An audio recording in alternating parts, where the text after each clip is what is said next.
Welcome to the Penny Bloom Podcast. Ain't another place that has got more bombast. Romp past your mom, dad's listening to Tomcats. Talking everything that make you sad. We don't want that. We're here to make you smile. Put your mind at ease. Peace, love, and bloom, and always praise Keanu Reeves. This what we about. This some weeding now. We'll talk until we can't no more, and then we peacing out. Alright, let's go. Penny Bloom Podcast. It's the Penny Bloom Podcast. Penny Bloom Podcast. It's the Penny Bloom Podcast. Penny Bloom Podcast. Penny Bloom Podcast. Hello, everybody, and welcome in to Fire and Bloom, a House of the Dragon podcast by us, the Penny Bloom Podcast. Today, we continue with Season 2, Episode 3, titled The Burning Mill. It premiered last night on June 30th. It was written for the screen by David Hancock and directed by Geeta Vasant Patel. I am Colton Robertson. I'm joined by Joseph George. What's up, homie? Oh, what up, what up? Always a pleasure to be here. Oh, and it's always a pleasure to have you in. Isn't it nice to watch an episode of House of the Dragon where at the end of it, you're not absolutely traumatized? Isn't that nice? Man, no baby being beheaded. No brother killing brother then stillbirth. killing self. Great. This was very nice. Very nice treat. More so, there's a fascinating thing this episode did for me. It obviously had its high. It obviously had its highs. Like its version of the shocking twist that each episode has kind of given us this week was probably the most intriguing. Not shocking, but the most like, oh, damn, we're doing this. Like Rhaenyra finds her way into King's Landing and comes face to face with Alicent in the Sept. Like that's real shit. So I guess like it doesn't, but that's this show's version of like a normal Game of Thrones episode. You know what I'm saying? Like not like I feel like this feels eventful in its own way, but not by contrast to a lot of House of the Dragon episodes. You know what I'm saying? Like, this feels like it's just another week in a way. Yeah. You know what I'm saying? And that's crazy because it's still a pretty important fucking step. And that just speaks volumes, I think, to how big and bold the show goes week to week with its storytelling. But how are you feeling after Season 2, Episode 3? I love not knowing anything like of the books or where the story's going, because like I feel like Season 1 we had our kind of or at least me, I'm like, yeah, Viserys dude's dead next week. I know we kind of like kept coming with that. We always thought the dude was dead, and I feel like this time we're like, all right, well, we're at war, like right, we gotta start seeing some war shit, right? And maybe I just think I thought of it the wrong way. It's not like a boom all at once, and then we're gonna get dragon v dragon, army v army, and all in one battle. Rhaenys makes a really good point in this episode. Like at the very beginning, she talks to Rhaenyra about like what started it, war's imminent, and she's like, yeah, it's always been imminent. Maybe it started when the kid was killed. Maybe it was started when Aemond killed Luke. Maybe it was started when Luke took Aemon's eye. It's just there. It's been building and building and building, and it was bound to come to a head at some point. And we do know that next week we are hitting the fan. That was kind of the promo of before the season. That episode 4 of Season 2 was it rivaled Battle of the Bastards, according to some of the people who created it. Which is bold. That's very bold. Yeah, quite a thing to claim. Could be marketing hype, but at least now, seeing the end of this episode, this makes sense for big battle time now. Yeah. Because I mean, I guess I don't know. All attempts at democracy have been lost. I think it's only time for blood. It is time for blood now, and I don't know. Am I jumping the gun? No. I don't know. No. With this take, we are imminently. I'm guessing the battle at Harrenhal is what we're dealing with next week. That's my money. I think that Kristen's forces arrive at Harrenhal. I think Rhaenyra, after this conversation with Alicent, will begrudgingly agree to meet Kristen in the field, knowing that there is no path to peace if Alicent even won't agree to it. You know what I'm saying? So I think that we're getting some fun in the field, to be sure. I don't know what that means for what other dragons will be involved. It's called A Dance of Dragons. That's the only episode we know the title of. Ahead of time. A Dance of Dragons. So, we know Caraxes is going to be there. Daemon's in the shit. You know, there's kind of no doubt about that. But maybe next week is Caraxes Vagar. Maybe it's Caraxes v Vagar. That could be big. I'm concerned deeply for Bela and Moondancer. I don't see that going well. Kind of got the first time that she went down, and got out safely, no problem. And even then, when there was like obviously no threat to her, like they don't have a scorpion, they don't have anything, I was still like, is there a chance? Yeah, like, you know, and like, so that's not just me being worried. That's the show knowing what they're doing. You know what I'm saying? And maybe it is a little bit of me just being worried, but they are building tension like that on purpose. You know, like I was talking to Emily as the episode was going on. I was like, they better not do anything to Bela. Like, don't do nothing to Bela, you know? And then there's nothing there, you know? Like, what's a dragon gonna, like, maybe a dragon comes out of nowhere and snaps her shit up, you know? Like, that's what I'm worried. But like, I was like, I don't know, maybe we lose Kristen. That'd be cool. But neither happens. And while I would have liked Kristen to go rather uneventfully, I don't know. It is what it is. I guess, would you rather him not go absolutely in a... I would love if he went brutally. Don't get me wrong. I would enjoy that. There's something that would be even funnier, I think, about him not being treated as important. You know what I'm saying? The first ever Hand of the King off-screen death, you know. That would be hysterical. Now, no, I don't want it to be off-screen. I would like to see it. True. Yeah, I do need to see that man take his last breath, however it happens. But who knows? Maybe we'll get there next episode. But we've got a decent scene-by-scene breakdown in a couple locations this week. And we are going to start at the Burning Mill, where we open on a Blackwood confronting a Bracken, and they quarrel over their rights to the land, their cows and grasses and such. And it culminates in learning that the Brackens have sworn for Aegon, the Blackwoods for Rhaenyra. They make mention of the slain babe, and they come to blows. We smash cut to the Bracken dead, along with thousands of others at the Burning Mill.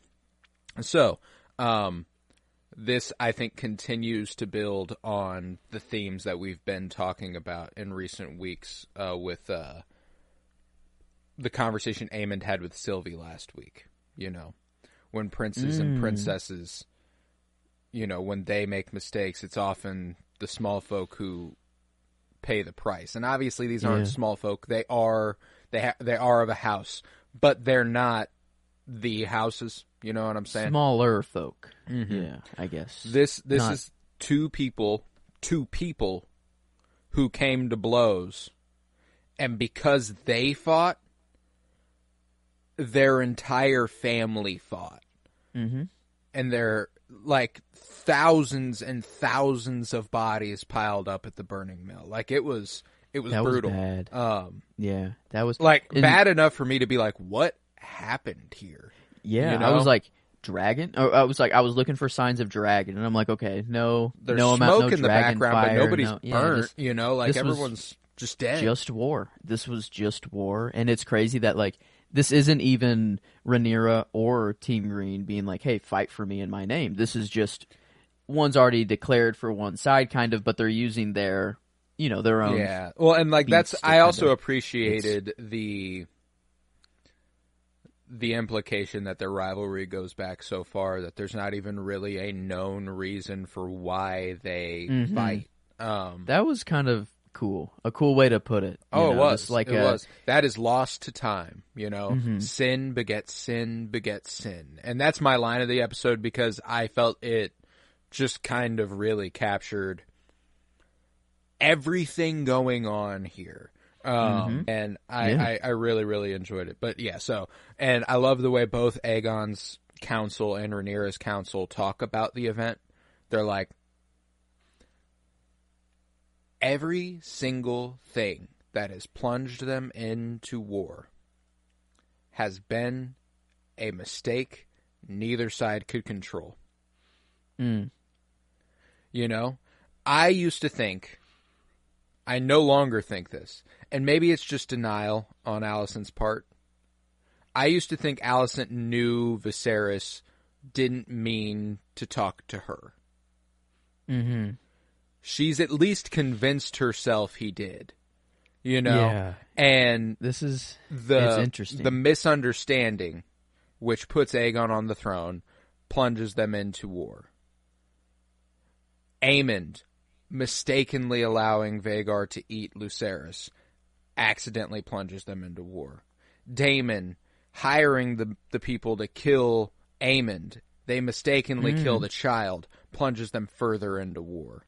These two houses who don't really give a fuck about the war start the fucking war. You know what I'm saying? Like, it's just, everything is so beyond their control, and I think that doing that, like, thematically showing just how much the people who are in control lack control is really, really poignant. And I think I think it hits like a truck. And I think it's making a point of when the house is divided, nobody is succeeding. You know, like nobody is doing right, nobody's doing well. So I appreciated that, and I thought it was a wonderful opening to an episode.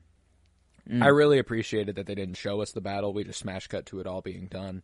Obviously, we don't give a shit about these people. I wouldn't have wanted to see it anyway, but that was a really effective, poignant choice. But we're going to continue in the Riverlands, where Daemon arrives to Harrenhal on Dragonback, landing atop the tallest tower. And he sneaks through the castle until he finds a large dining hall. And here, he finds the sitting lord, Simon Strong, who was the uncle of the previous Hand of the King, Lionel. And he immediately bends the knee and swears fealty to the queen, Rhaenyra. And Daemon sits across from the table from them to discuss his plans for the Riverlands, refusing food for fear of poison. And he learns that there is no love here for their fellow kin, Larys Clubfoot, as they all believe correctly he is the reason for their previous lord's demise by fire. There hasn't been a fire here since Balerion burnt the shit. I love how Daemon, like, held in a laugh there as well. He was like, that's the funniest shit you could have said, but also it's your family being murdered, so I can't really laugh. But, like, that's some dark humor. Oh, yeah. To be like, come on, man. The last time a fire was here was a literal dragon, and my you know, like, what the fuck? Well, and it wasn't even his family at the time. It was, I guess at that time, it was Harren, the guy whose hall it was. The OG. Yeah, Harren. I'm just this. Not even a dragon fire. The dude didn't even have a dragon kill his own family. Yeah. He's like, we have trouble starting fires here in the summer. You know, like honestly impressive on Larys' it's like, what the fuck? Then. Like, why? I think it's funny that it kind of reframes the way that he does things as like longing to be a Targaryen. Almost like he wants to be a part of that family. It almost feels like, you know, like he wants to. Yeah, he wants to burn things, you know, and he's obviously gotten in good with Alicent. He's counseling Aegon very closely. I feel like that's who he's always identified with, I feel like, which is interesting. But anyway, Daemon puts forth his idea that they must repair this previously decimated castle to garrison the united forces of the Riverlands, 40,000 strong, the largest undeclared force in the realm. And it is the largest castle in the realm, and the only one fit for such a task. And amidst the discussion, Lord Strong formally refers to Daemon as my prince, which he does not like, preferring your grace. A title not typically bestowed onto consorts, as we learn here. Which I'm glad they said, because I questioned this week one, I think. You know, I was like, would he not technically, like, I think Rhaenys calls him my prince, and she says, like, would that you were the king, etc., you know, like, and I was like, isn't he technically the king? But apparently not. Consorts are not, like, consorts aren't even as important as the Queen Dowager, the Queen Mother, who actually does get referred to as Your Grace. Yeah, I think it's probably because usually it's a man on the throne, right, and then the consort would just be the wife, you know, and so I think maybe that's where it comes from. But I'm trying to remember. Yeah. I feel like people called Cersei Your Grace. You mean whenever she was married to Robert? Maybe I'm tripping, but yeah, because what else would they? Or yeah, my what else queen? would they have Like they called never. her? Yeah, like that's why I'm like Is it because he had a previously established rank within the hierarchy of power and the what's it called? The line of succession. That's what it is. The succession. Since he was a prince at one does point, he just remain the prince? You know, like is that how it works? Because he is the uncle of his betrothed and the brother of the previous king. You know, like it's interesting if because of his relation to her he can't be king. That would be interesting. But sorry about this. I had to get that out. But Daemon wishes to court with the Lord Paramount, Grover Tully. But Simon Strong informs him that he's not in any shape to be overseeing operations. He can barely talk, and he cannot control his bowels anymore. And Daemon doesn't care, saying that this doesn't matter. He's still their lord. And there's actually a really, really good choice by Matt Smith here, where he almost seems sad. And he's remembering Viserys at the end of his life. People should respect their lords, however, whatever shape they're in or whatever. Yeah, it was I was like, oh, dude. And like, there was, again, I come back to this every week because every week it maintains. Daemon is one of the most interesting characters in this show. You know, I don't love him. I don't like him. I think he's a piece of shit. But goddamn is his story always interesting. And it's really fascinating how his story is obviously impacting Rhaenyra in a big way, but right now it's really standing alone. He's on his own side quest of sorts, and I think it's really cool to see. But like the way that he gets overwhelmed by emotion and the way he quells his instincts and stuff, it reminds me actually most similarly performance-wise to Lena Headey in Game of Thrones. The way that you can tell he's feeling one way and he stops himself from showing that, but he's also still showing that as an actor. And it's like to be able to do that is fucking, I don't even know how that's possible. Yeah, it was close to a performance. I don't know. I think we have our Lena Headey, for the show, kind of, but Matt Smith did come close with these little mannerisms and just looking all sick as fuck, walking through Harrenhal in a suit of armor. Well, that is cool. I just expected something to happen there. Like I expected Harrenhal to not be taken this easily, so I expected Daemon to have I think it's important to recall. Like I was pretty sure this was going to go this way because Harrenhal's held by the Strongs. And they'd all be buffoons to not acknowledge that the heir to the throne is actually their kin.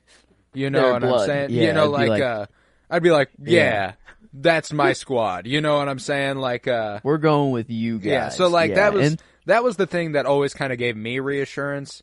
However, I do think it's going to be some brutal collateral in the probably next week. I think that the war destroys Harrenhal. Like what we see Harrenhal as in Game of Thrones, we've discussed a lot. How does it get there? I think next week is how it gets there. That's fair. Because they even refer to it as a ruin now, but it's not even close to what it is in Game of Thrones. There's got to be another dragon. I don't know. I feel like Vagar's going to pull up. If it was just Daemon there versus Criston Cole and his army. No, they don't destroy the castle. No, because both of them are motivated by possessing the castle. The only thing that can cause that is if the dragons get out of control. Ooh, Yeah, I mean that is a weird thought of like kind of knowing just where things will go. Like there's some built the dragon pit in King's Landing that is no longer there and completely kapoof. That'll have to maybe that goes. I guess I don't know. Yeah, it could just be lost to time. I guess, and maybe Harrenhal goes. Like maybe it happens later, but seemingly probably here. Yeah. If we're gonna take a guess. Yeah, no, my money is the dragon pit does. I don't know though. We see it go too. Like that's the thing is that they still hold dragons there as they get smaller and smaller and smaller and smaller. You know what I'm saying? So like maybe it is just a relic lost to time. Maybe Robert has it destroyed whenever he succeeds Eris. You know what I'm saying? Like there's all sorts of options, but. Because I guess it's just the pit, but we don't see the... Yeah, I mean, the dome structure where Aegon was coronated in and everything. Like, we've been in the dragon pit with Daenerys and Jon and Cersei. But it's more arena. Like an outdoor stadium. Yeah. Am I thinking of the right building? Yes, like but they choose the new king. Like, they're chilling in the dragon pit currently right there. Like, is that, where they have that meeting that's outside? I think so. I think that's the dragon pit. I know for a fact the dragon pit is where they show Cersei the white. Cersei the White Walker at the beginning. Oh, the White Walker. I thought like Cersei was wearing like a white outfit. I'm like, no, Cersei the White. No, okay, they Cersei show the White Cersei Walker. Yes, the White. I got you. That is definitely the dragon pit. I know that for a fact.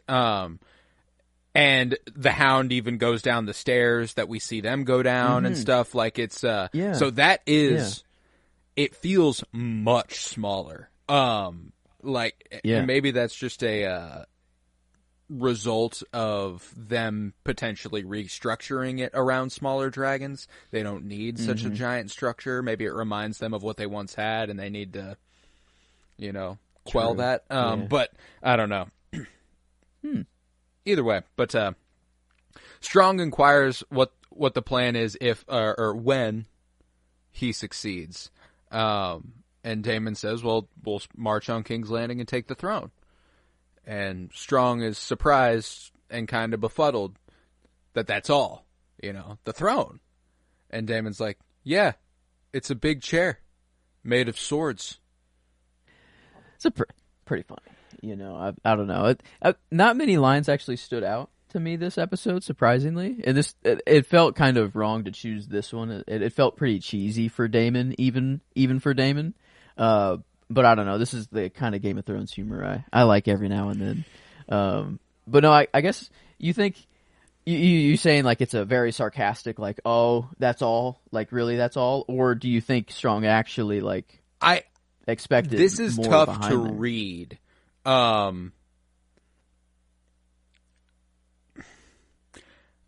don't know why this would surprise Lord Strong.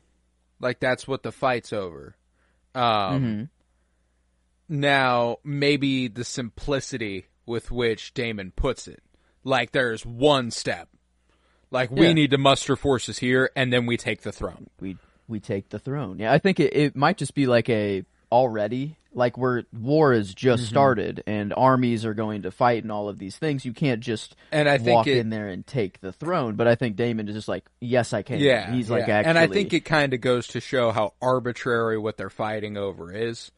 Like, even Daemon is reductive of it. And he's not meaning to be, but like, that's what that line serves the purpose of, is being like, yeah, we're fighting over a big chair made of swords. You know what I'm saying? Like, that's that's what we're doing. Chair. But oh God, how stupid! How stupid! All of this family drama causing a realm's worth of destruction and chaos. Dude. But later on, Damon finds himself in his chambers, which appear to be impeded upon. Someone attempts to break down the door. When he opens it, he finds no one there. He exits the door and sees a silver-haired girl by a fireplace. She turns, and it is the young Rhaenyra, played by Millie Alcock, sewing the head of Jaehaerys back on his body. She says, "Always coming and going, aren't you? And I have to clean up afterwards." This was the moment that I was the closest to giving Matt Smith the performance.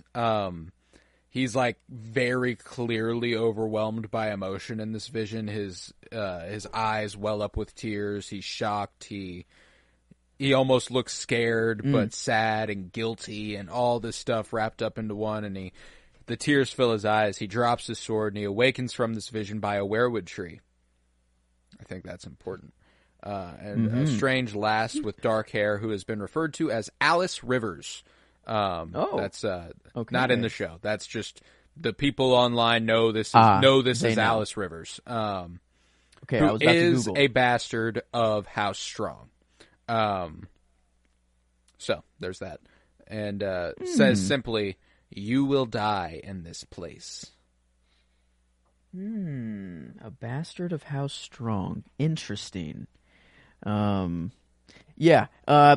This, I don't know. I feel like she didn't cause this vision that Damon had, No. but like, she's at least like in the know that he's having it, you know? And it could literally be like, she was just out walking the castle. She saw Damon like in a trance walking, and then like just followed him into the weirwood tree, and then like had this perfect moment of just being like, yeah, you're gonna die in this place. Seems really weird. I feel like there's something. No, she's witchy. There's something magical. She's witchy. Yeah, she's got something. Now, Yeah. I have a tough time reading whether or not she caused the vision. I don't really think she did. We've been established that Targaryens can do this, and they can be granted this sort of vision.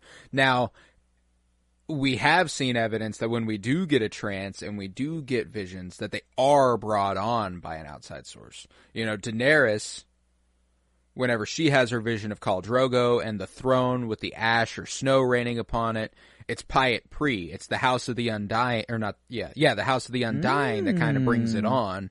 You know, but Pyat Pri couldn't have known all of that specifically. You know, like it was more like conjuring something that she would want to stay in forever, whatever that means. You know, now this isn't quite the same. I don't think it's to trap Daemon or anything, obviously, but how do you? I'm of the mind that this vision affects Daemon in a very positive way. Hopefully, yeah. Hopefully, I read Matt Smith's performance in this moment as guilt, and probably a degree of nostalgia, you know, seeing young Rhaenyra and kind of remembering the way things used to be and maybe feeling guilty that things have come to this in part because of him. I mean, obviously Jaehaerys is getting his head sewn on his body. I think that's one of the things that, and I think he made it clear last week that while he didn't exactly show guilt, it was obviously not what he wanted. You know, he's like, it was a mistake, you know, like, and it was that line read last week that kind of, he got a little bit more vulnerable where he was like, I really didn't mean for this to happen. And I think this is just the full realization, he's come to terms, the full stages of guilt. He's been through them all. And now it's like, okay, whether it was the Targaryen dreamer of him doing so, or just maybe this was just so much guilt building up within him, and then he just needed to change his ways. And I don't know, maybe there is some Targaryen magic where if they're going too far down a certain path, the dream or their visions, whatever, get them back onto where they're supposed to go. Right. I don't know. Because I wouldn't really like this, but it's like, because I put the idea out to you yesterday that it's like, eventually we got to get to Jon Snow and Dany and whatever, and these bloodlines, they have to remain secure. And if they're ever in too much danger because of a decision that the realm is making, that the gods or the Three-Eyed Raven or whoever the fuck steers it back into where it's supposed to go. And maybe it's not like the Three-Eyed Raven is watching every single moment. It's just that the fact that this has to happen, it's like a Tenet sort of thing, It's what just happens sort of, happened. Yeah. Mm-hmm. And that kind of leads them into like a story writing corner of sorts, almost. But like we're so far removed that it kind of doesn't matter. I feel like they could go any That's route just they kind of want. the danger of prophecy, and abiding so steadfastly by prophecy. I think it's important that what this show has done is made clear that the time of the prophecy is unclear. Like they don't know what generation this is actually going to be important. They pass it on thinking it could be the next one. You know what I'm saying? Not like, well, and you must keep passing this on because true. one day we will get to this. They don't know. They're like, so here's the deal. Aegon had a vision. There needs to be a Targaryen on the throne because at some point it could be you. And Viserys is pretty certain it's Rhaenyra, Now, obviously, Viserys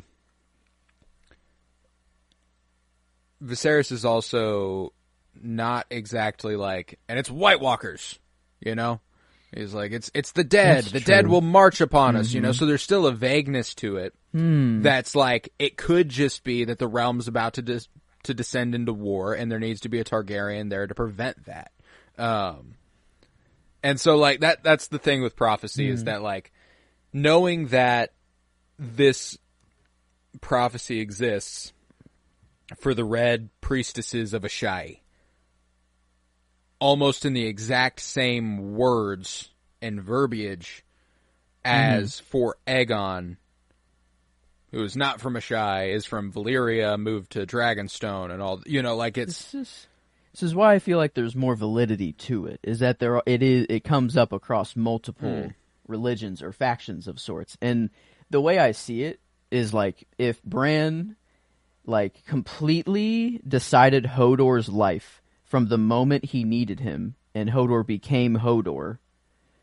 Imagine that just blown up to an entire bloodline and long time. Like say.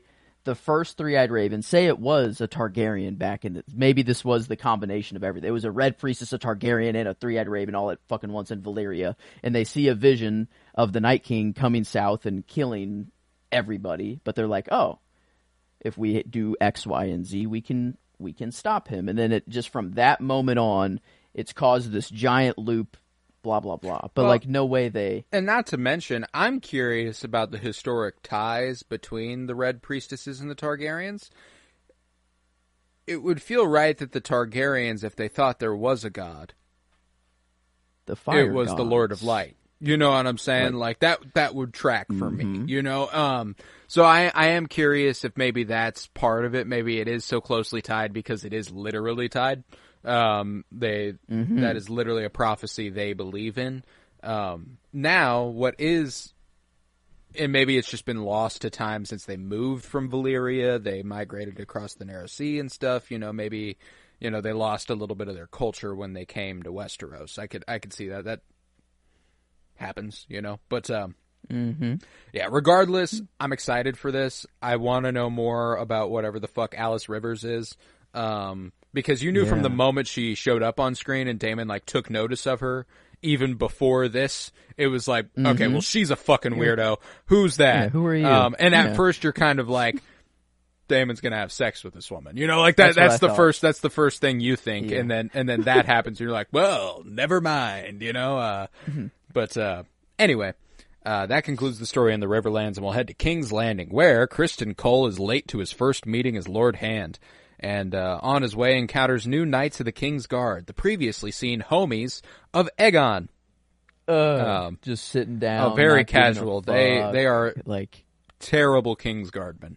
But He arrives and clearly possesses no respect from anyone. Nobody thinks he's fit for this position, especially after the failure of Eric's attack, which Alicent chides him for. And the council begin to bicker like children about the course of action, as this failed assassination is one thing, but Aegon believes the Battle of the Burning Mill will certainly ring the bells of war, and if it didn't, he will ring them himself. So this is just a really good example of why Otto was good at his job. You know what I'm saying? Yeah, the second he's gone. Kristen doesn't even speak up. They all just bicker. Alicent's kind of like looking at him like, oh my God, dude. Like, say something, you know? And she ultimately has to step up. Tries to quiet them down, but Kristen does end it. He puts forth his plan, his absolute say. He will take a small force to Harrenhal and disarm them quietly, take it for their side. No dragon required, even though Aegon really wants to go, and Alicent disagrees strongly with that course of action. And Kristen gets the approval for his bullheaded scheme from the king, and Aemond and Alicent work to assure Aegon that the correct decision is for him to remain in the capital. Yeah, it was a really strong scene. There's just a lot of feud going here. You know, Aegon, he's feeling very trapped, you know, I feel like. And he's like, he just made Kristen his hand. He's like, he's starting to make his own decisions, but they're not really going well yet. And I don't know, I'm very... Well, and Aegon... Kristen kind of stands by his, you know... I don't fuck with Kristen by any stretch of the imagination. I don't entirely disagree with his stratagems so far.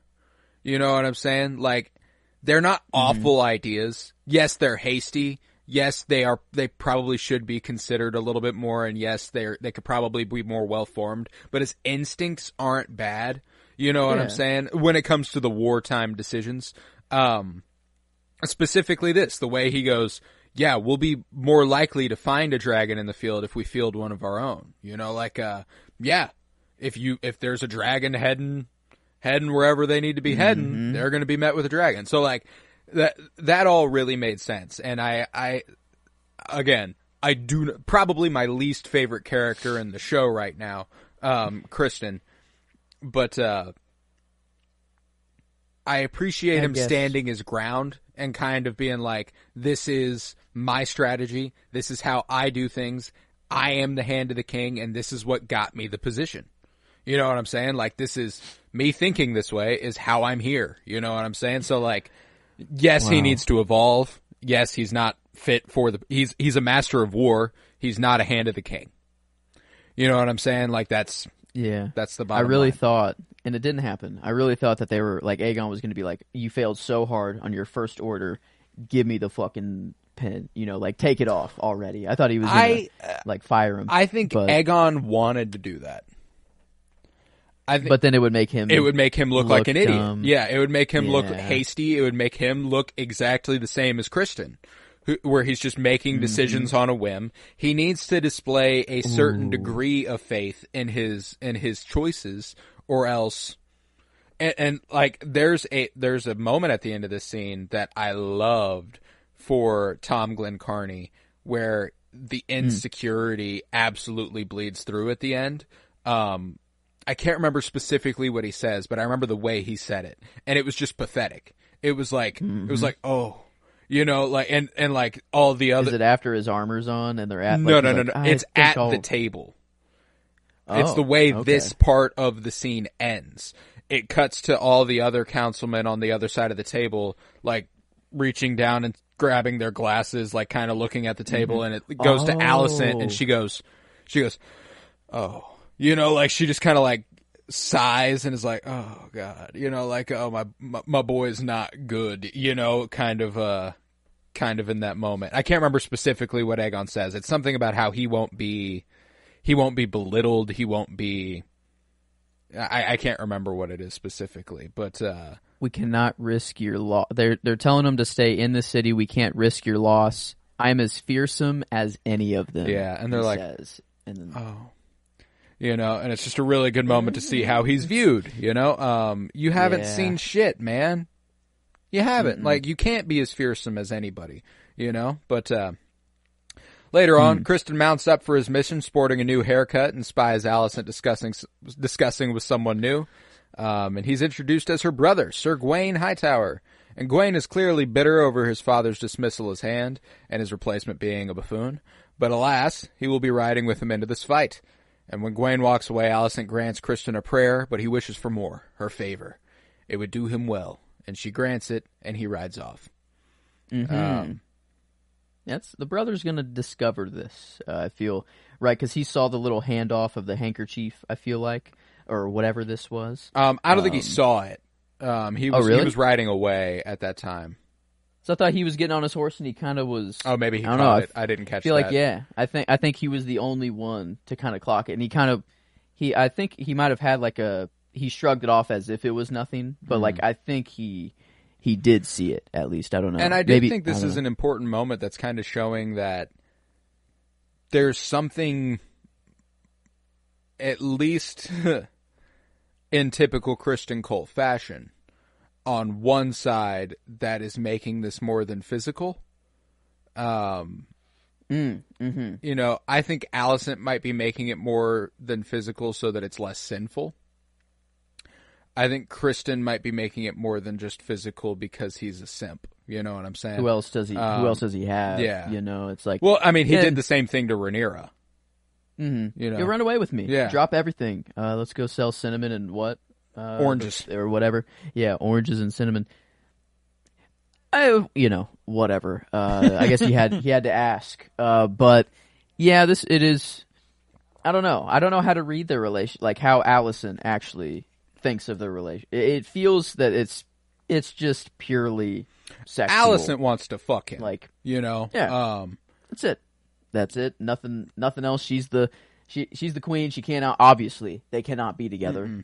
There's no world where this relationship works unless now that he's Hand of the King. I don't know. We did say that if it does change, but well, he's still wearing his Kingsguard armor too. It's unclear if he's still Lord Commander of the Kingsguard or like did he have the hand lapel I didn't or see was it like the gold because he had like a different gold necklace or like a thing holding his cape up that I felt was like his way of saying he's the Hand instead of the pin, because I didn't see it, at least, the hand pin. But maybe I just missed it. I don't know. No, they make a point to show you the seat he sits down in with the hand crest being on it. It kind of clued into me that was their way of telling us, like, if it was easily displayed, I think we would have got a moment seeing it versus seeing the chair that he's sitting in. So, like, I do think there is something there. But, yeah, later on, in the Red Keep, Helena confides to her mother that she doesn't feel she should feel sad about her son dying. People die all the time. You know, babes most of all. You know, they're so small, they're so easy to kill. You know, like that's just how it goes. And, you know, she comments on the procession where all the common folk stared at her, and she felt like they felt like she had no more a right to mourn than they did. And she shows how empathetic she is and says, you know, they must lose their children even more than we do, you know, like, and Alicent assures her daughter that she's entitled to her grief and that it's a mother's right. But, you know, she says she grieves for her daughter right now, more than she does Jaehaerys because of what she's been through. And, Helena tells her mom that she forgives her. She's like, yeah. Alicent at first is like, huh? Wait. It clearly resonates with her too, which I think is, what do you think this forgiveness is for? I think Kristen, like, seeing, like, because that's Alicent is every time she's been like, hey, like, I really want to apologize. I'm sorry you had to see that, you know, like, I'm sorry. This isn't what I've meant to do. At least surface level, that's what it seems to me, is that it's apologizing for Kristen Cole and everything. And Helena felt like she didn't give a fuck about it in the first place, and maybe this is just her way of being like, okay, I'll give you closure on that. I feel like the sin that Alicent or that Alicent is referring to is twisting Viserys's words. I think the Kristen Cole sin is the cover up sin that she's saying that she's sinning, whatever. Her real sin is lie. Twisting Viserys's words. And now with this end, I don't know if she's truly just convinced herself that, like, yeah, that is, or if she truly just got the Aegons flipped up, whatever. Viserys said Rhaenyra at the beginning, right? Like, in Alicent heard, like, cause, like, whenever he was given the whole, like, he said Rhaenyra. So, like, Alicent, I don't think that Alicent, she knows exactly what the fuck she's doing. Yeah. 100%. Oh, yeah. I don't think there's truly no denial. I don't agree that there's no denial. There's no denial on our part. I think there's immense denial on her part. I think she's convinced herself that she heard right. Judging by the end of this episode. You mean like in the well, I guess like in the moment that she's hearing those words from Viserys, do you think that she thinks that Aegon that's coming out of Viserys' mouth is her Aegon? I don't think she can know. So I think she just takes the word Aegon and runs with it. I don't think it matters, like like you're saying, like I think she knows, but that's the thing is that Aegon, I believe at this point, is Aegon the Second. There's only two of them. It's either this one or the Conqueror. That kind of changes things. Like it's only this one or the Conqueror. And why the fuck on his deathbed would Viserys be talking about the Conqueror and not his son? You know what I'm saying? Like, so the thing is that I can understand why Alicent would run with his words in the way that she does. I think it's obvious Viserys doesn't say anything conclusive enough for her to be able to run with him. I think she knows she made a choice based on Viserys saying things, and I think that the sin more accurately would be that she made an executive decision and lied about Viserys' intentions. You know what I'm saying? I guess she knows Viserys' wishes. Like, she knew that this is not what Viserys wanted. Yeah.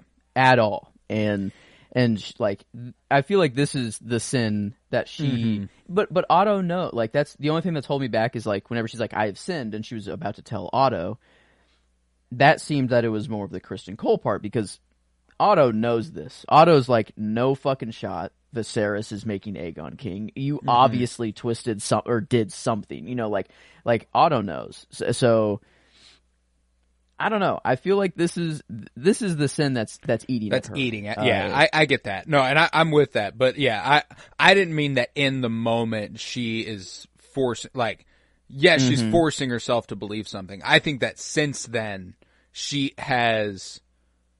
Like, I read her performance at the end of this episode as a genuine horror. Yeah, like, it's like, oh, the Conqueror. Like, yeah, she's like, shit. Oh, I really fucked up. Like, so I do think that when he says Aegon, she has no reason to believe it's any other Aegon. I genuinely think she thinks he's referring to their son. Now, and the way she explains it again at the end of this episode, the prince who was promised. He said he was the prince who was promised. He'd unite the realm. Like, she's obviously making leaps. All he says is, Rhaenyra, Aegon, the prince who was promised. Like, she's putting, she is making it fit the narrative she wants it to fit. You know what I'm saying? But, like, it's not such a long stretch to go, oh, you couldn't have possibly thought that. You know what I'm saying? True. Like, it's so but I do think that her taking that liberty and in her heart knowing what Viserys did truly want, and it seems like Otto in his heart knew what Viserys truly wanted. I agree. I do think that's what's eating at her, but I do think she's managed to convince herself in some capacity that it is what Viserys meant, if that makes sense, until the end of this episode. And then she just has to stand by it. But elsewhere, Aegon suits up in the Conqueror's armor for war, and Larys enters and quells this bloodlust, and he tells him that it's perceived by some that Aegon may be being manipulated by his mother so she may rule in his absence. And Aegon's like, yeah, I wouldn't want that, huh? Who's saying that? And he's like, people. It's like, go deal with them. Okay. Who is he about to kill right now? Larys won't kill anybody. Anybody? No. Like, is this... Like, he's not actually he for real. bullshitted this. Yeah, he bullshitted the shit out of this. Yeah. So he can just come back to him and be like, yeah, it's taken care of. Yeah. Look at how good I am. Mm-hmm. Like, yeah. Oh my God. Larys has it the fucking easiest... made. Dude, like, that's the benefit of being a unethical master of whisperers, is that you can say anything you want. Yeah. And everybody will believe you. I don't know how I didn't get this, like, pyromancer, or how he loves fire. But like, I feel like that's gonna, like, they're gonna be because he also buddy burns buddies. Myssaria's shit to the ground in season 1. You know, like that's his bag. They're gonna be. I feel like Aegon and Larys are gonna be. Larys will inevitably be his hand of the king. You know, I think he's master of whisperers right now, but I don't think that was Larys's initial intention. I think he wanted Otto gone. I think he at that moment was kind of pushing for Alicent. Is kind of how I perceived it. But I think now that Kristen's there and he's working his way into his court, he's like, yeah, that's going to be mine. You know what I'm saying? I think that's at least how I see it. Can you imagine if Larys gave Kristen the idea of like, hey, go twin, you know, yeah, right. do this, go kill him. Dirty. And then like, that'd be dirty. Like, if he's like slowly doing these things in the background, but I guess, yeah, because he got Master of Whisperers and just was like, you know what, thank you, I'm out. But because it felt like a very fast thank you, I'm out. Oh yeah, you know, maybe you just had to leave, like, your grace. But I guess I didn't think of you that's honor not me, his goal. Grace. Yeah, like, you know, this is a step along the way. He's Littlefinger, but like quicker about it. You know, yeah, like he's actually. I guess he just has reached Littlefinger status. He's just finally got to. Well, no, Littlefinger's not even Master of Whispers. That's yeah, he's Master of Coin, I believe. Yeah, so getting to that first table, seat on the table, and then now we'll see, I guess, what he can do once he's there. Yeah, yeah, this changes Aegon's mind, you know, and on Larys's way out, he offers him Master of Whisperers, which he agrees to. And Aegon says, you know, he's decided he's not going to go, and his buddy guards agree. Yeah, it is a wise decision upon reflection. And they ask if he wants to hit the town with them. One of their squires is a virgin, and they want to get him boned. And Aegon's like, "Y'all are sworn to a vow of chastity." And they're like, "Oh, sure, your grace. Yeah." Mm-hmm. And Aegon's just kind of like, "No, you're sworn to a vow of chastity. I made you my Kingsguard." You know, and they're like, "Oh, yes, your grace." You know, like didn't know what we were getting ourselves into. But later on, everything's gonna fall. Every part of the castle. I love that. Like, I don't know. We see this Dragonstone and King's Landing. The Kingsguard, they're all lazy as fuck. They're all just not giving a shit. Like, even their council room, it's terrible. It's just like childs talking and bantering. And then Rhaenyra, you know, we only have one guy that's kind of on the opposition. Well, I guess I don't know. There's maybe something else going on there, but I'll wait till we get there. But I love how just it's in ruins. Like, King's Landing is just, especially without Otto, kind of is just, they're just scrambling at anything. And it's rough at King's Landing bad, right now. Real bad. But in the city, we follow a man named Ulf. He walks into a tavern and sits with his boys, and he begins to brag quietly about being the bastard brother of Daemon and Viserys Targaryen. He declares that Rhaenyra is the one true queen, his niece. And it's then that his nephew enters, Aegon. Yeah, this guy's going to be riding a dragon by the end of this season, buddy. Oh, I didn't, yeah, but because I thought he was going to slot in somehow with the Smith rebellion with who's that blacksmith? Hugh. The one character we know, Hugh. I didn't know if maybe Hugh would get some word, and then like this is their it could be their figurehead, you know, of their rebellion sort of thing. So he would be I guess he would probably be.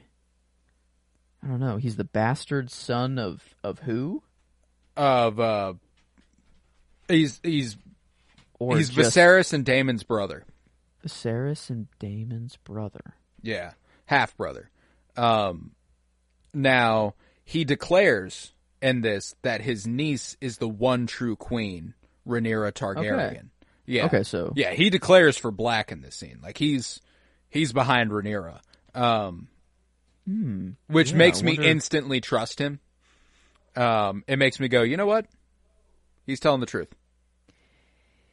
They did kind of have that air of like, is he like? It's like, yeah, look at my hair. It's like it's just like Viserys's. It's like, is he playing? Like, is this an actor at the time trying to get all this whatever? But like, whenever Aegon walks in the room, and it's like, you know, he says, my niece. He's like, he is literally scared that he's about to die because of what he just said. Right. And it could just be at that time you speak that you're for Team Black, you're in King's Landing, you're, you know, it could be that fear. But it felt like, I don't know, like it'd be really weird to just go around and claiming this, but at the same time, it's why wouldn't you claim that you're of royal blood at this time? I guess so. That's why I'm like, it was sudden. It was kind of like, why? Like you're just kind of talking about it, man, to a guy you just met, some Dornishman.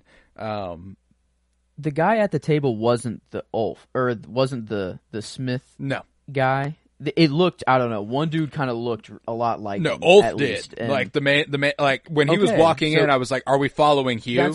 You know? Okay, good. I guess I'm not alone, because I'm like, I really thought that's the story we're continuing. And then he was like chatting it up to everybody. I'm like, man, this Smith is really in I thought everybody. so too. And then someone was like, chill, but... Ulf, what's up, buddy? And I was like, who the fuck is Ulf? You know? And then he goes on to this.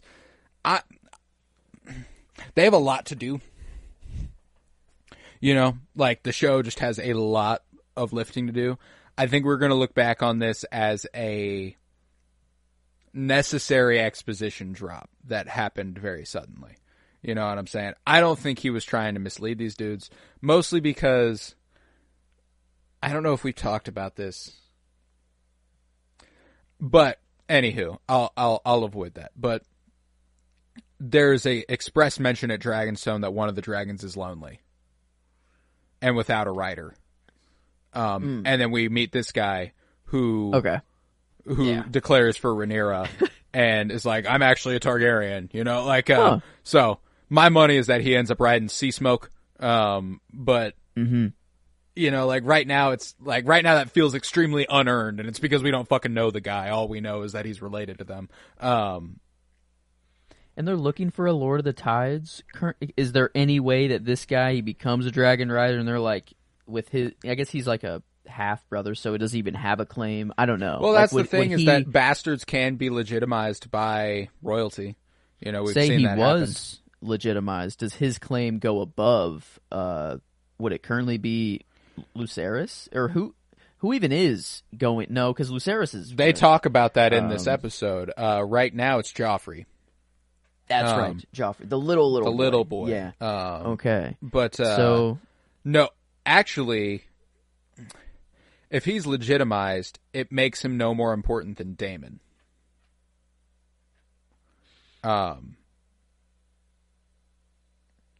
Yeah. Now, because he would be legitimized by Rhaenyra, it does not give him a claim to the throne. You know? Like, he can't be like, well, the queen made me, so now I'm the king. You know, like, that doesn't make sense. So, like, yeah, I guess, I wonder if he is just another dragon rider. They just needed another dragon rider on Team Black, you know, and... I mean, they make mention of that multiple times, too. You know, like, we have a lot of dragons, but we don't have enough riders. You know, like, they have Baela, and they have Jacaerys, and they have her, and they have Daemon, and they have Rhaenys. Which seems like plenty, you know. They've got numbers. Team Green. They only have Aemond and Aegon. Yeah, so like they have the numbers, but I think they just know that Aemond has Vhagar. You know, like it's like they don't fuck with Vhagar. Like that's. Damn, that's just kind of it. It is this weird mutually assured destruction. You know, it's like, yeah, if we fly a dragon, we know we're going to be met with a dragon. And even worse off is that, like, right now, it really blows that Aemond claimed Vhagar. That was supposed to be Rhaena's. That was her mom's dragon. And Aemond went in the night and claimed Vhagar. You know, this wouldn't even be a fucking contest. It wouldn't. Yeah, you know? no. It wouldn't even be a debate. I mean, there wouldn't be a ploy to take the crown. You know, really. It's like, securing Vhagar was fucking huge. Huge. Yeah, that was... Little fucking 11-year-old Aemond with the baller play there. Damn. But, yeah, homie really secured their warpath. He did. He did. But Aegon and his boys buy around for the entire tavern on the Crown's dime, and they fuck around for a little bit. But then they take the party to a brothel, opening random doors where we get some of the. I don't think I've ever seen fellatio on screen so full frontal. It's usually from behind one or the other, not side view. So that was just jarring. You know, I was like, oh, okay. Can you imagine being this guy? I mean, like, for one, dude's very proud. Gotta be. But, like, just imagine your only cameo in Thrones. Maybe, who knows? He could be somewhere else. Right. But it's just getting blown. I mean, as front and center as you can get.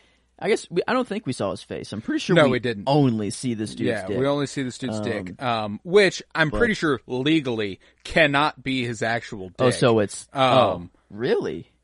I mean, really? We're talking about a television show that aired on HBO. This is I guess I've never thought about the legality of nudity. Like if it is 18 plus, like if they're just. Does it? I think if this guy was actually getting his dick sucked, it becomes X-rated. Like it becomes a porno because it is a literal. It is. Moreover, imagine being this woman whose only cameo is your face wrapped around this dude's dick. You know what I'm saying? So damn, this dude really just probably has like a prosthetic over his dick. Wow, what a crazy production thought that we have to like. Yeah, I guess that is actually so like that's why it's like and at that point it's like, what am I thinking? That they sit two people down, hey, you need to suck this dude's dick for Game of Thrones, okay? You need to do it. It's like legally they cannot do that. There's a decent chance that the dude's not even like, that might not even be a fucking dude, you know? Like that might just be like a giant mannequin. Like it might just be a fucking huge prosthetic. They made like the remains of Cyrax's wings, or was it Cyrax? Arax's wings, like they made that prosthetic where it was like all meaty and like torn apart and stuff. It would not surprise me if they can make a fucking torso with a dick and be like, yeah, go ahead and blow this thing for me for a while. In fact, that's more accurately, that's probably legally what they have to do in that situation. Because like, and at that point, why even do it? Like that's so fucking funny to me. I mean, like, I'm not trying to be like prudish or anything. It genuinely was just like, I was just bewildered because I've genuinely never seen anything like that on screen on a TV show. Like, there's a difference of just being in the whorehouse and like just seeing people in the background just doing whatever. That's like, it's whatever. Well, but and like, usually the angle's like this. Mm-hmm. It's not like this. You know? And it's just, I don't know. It's not even really, it's just people just kind of feeling each other up in the background, really, and just kind of looking hot. But now, this was full frontal, somebody getting blown. And I was like, holy shit. It was just jarring. Only in Thrones. Yeah, no, I'm like, I'm not trying to be one way or another about it. I just thought like, it was worth discussing because like I said, we watched Thrones, which was pretty sexually vulgar. You know what I'm saying? There's some frontal there, but nothing... Westworld, it's got some frontal going on there a little bit. I've genuinely never seen anything like this on a television show. So I just thought that was worth noting. But it's got to be a family out there somewhere that sat down together for this episode, and that popped up. You know, imagine how awkward that moment is, but. Yeah, me and Emily were watching it together, and we both went, "Oh, wow!" You know, like, But yeah, we're there. I guess first full frontal Blow dick job, sucking yeah. in Thrones history. Impressive. But they open random doors trying to find Sylvie, who Aegon says is well worth the wait. We'll find her. This is the one you need to be with. And they find her, but in the company of Aemond, who is cuddling her. And the others don't react for fear of dying, but Aegon can't contain his laughter at Aemond's expense. He makes fun of him, he laughs at him, he barks at him. He's like, Aemond the Fierce, man, you've come such a long way, and still you lie with your first? Mm-hmm. That little detail. Yeah, that's just important. Knowing that yeah, now. It's like, oh, man, Aemond, buddy. I feel bad for Aemond, dude. Like, I do. Yeah, homie, he needs to be comforted, I guess, Homie was bullied his whole childhood. He finally got Vhagar. He feels good. But I guess, yeah, I mean, he did walk out of that. He did just stand up and was like, all right, fuck it, whatever. He made good. his last little He's good line, at making himself seem proud, It's very clear that he may be even more insecure than Aegon. Probably. They're right there. I mean, yeah, I don't know who wins, but they're both pretty damn insecure. Deeply insecure. But yeah, Aemond rises hiding his feelings, and he leaves her to them, a whore's as good as any other, I think is what he says.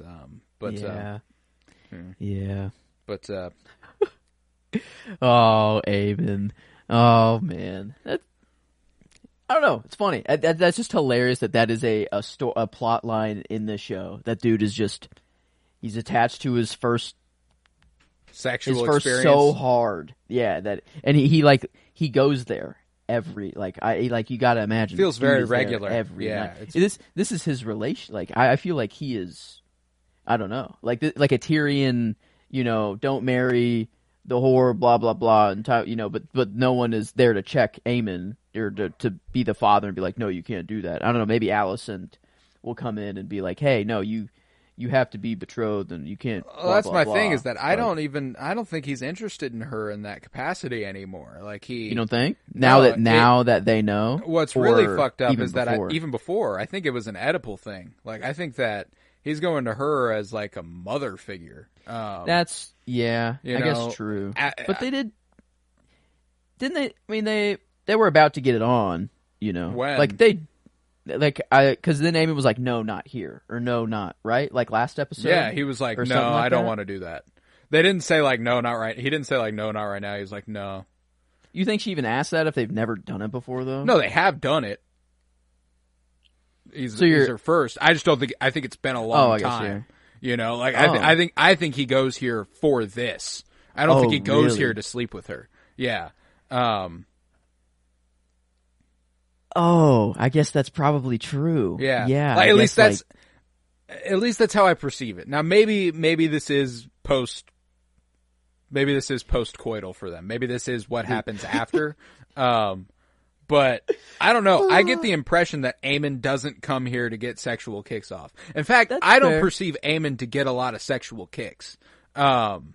He's been he's been depicted as being not interested. That's fair. Homie just cares about war, blood, and power. Yeah, that's why I'm I don't know. I'm intrigued by what that could mean going forward, and if this is probably it for him with Sylvie. If I had to guess, one of those things that you don't really risk coming back to. I think. But yeah, I felt pretty bad for Aemond here. This was after being so vulnerable about getting bullied last episode, and then getting bullied. It's still happening. Yeah. Still going on, but yeah, it'll be interesting to see if he does return or not, actually, and if it is a continued storyline, because it felt like at least that actress was. I don't know. Maybe it was just that one line that she gave for the small folk, but it felt like she was a little more important. I mean, maybe I think there's a decent chance she gets tied in with the Hugh side of the story and stuff, and there's a potentiality that she has some sort of kinship with Massaria, since she used to be a prostitute as well. So maybe Maybe there's Maybe something this there. Laris knows every detail on Eamon, because you got to think Eamon is spilling everything to this girl. Like this girl is getting every detail about the crown, and Eamon just, I don't know, details that Eamon should not be saying. Like, I bet he's just saying everything, and I wonder if Laris is in cahoots with Right, her or not. right. Like if she does work for him or not, and if maybe this is how he knows some other things that shouldn't be known. I don't know, but yeah. I wonder if this is the end of her storyline, or if she'll come back in any way at all. I'd like her to. You know, it's been very, very minute, but I've liked her presence. But later on, out in the open, Kristen confronts Sir Gawain off for a night of relaxation, and they're spotted by a dragon up in the sky and split for the woods. And they are nearly caught by Bela and Moondancer, but they hide in the woods safely. Very intense scene. It was very exciting. Very. I was like, okay, let's fucking get it then. And nothing came of it. But probably important that nothing came of it. I forgot that Rhaenyra told Bela, like, stay high. Don't engage. Yeah, she sees little bits of glimmer of armor, and she goes, finally, fucking something. You know, like. Do you think she tortures them if she gets a chance? I don't know. I was,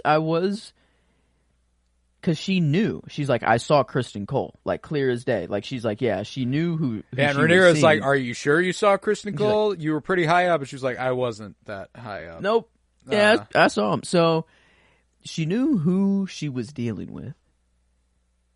I bet, like, she wants to prove herself, you know, I think. A little bit. Like, she knows she has this duty of patrolling the skies, and it's very important. But if she could come back and be like, I don't know. I wonder if that would be worse for her. If she's like, I have killed Kristen Cole and this battalion that were headed to Harrenhal.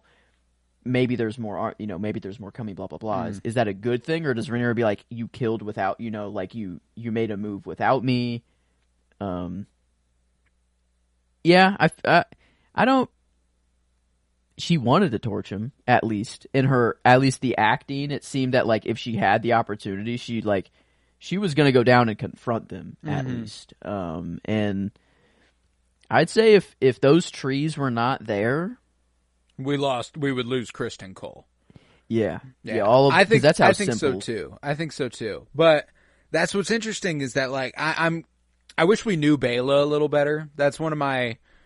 I enjoy Bela and Jacaerys. I'm excited for them to be a bigger part of the show. I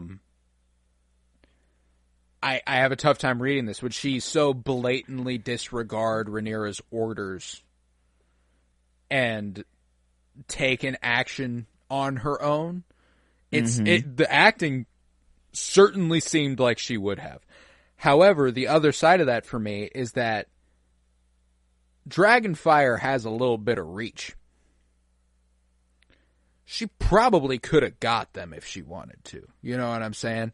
And maybe not. Maybe it was a little too far away. But regardless, I enjoyed the scene. I enjoy Bela, and I'm excited for whatever she may have in store for us. Yep.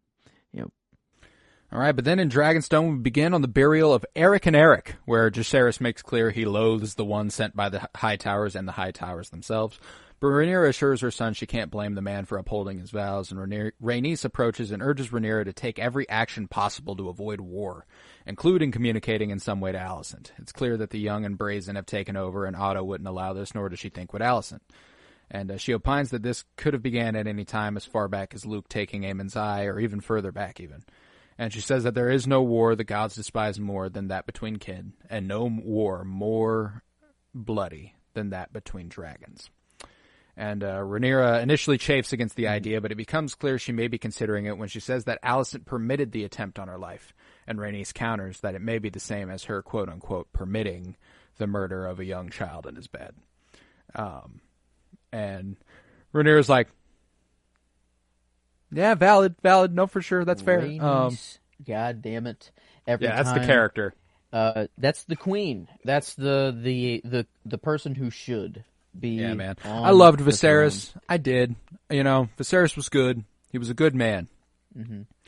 Man, Rhaenys would have been a good fucking queen, man.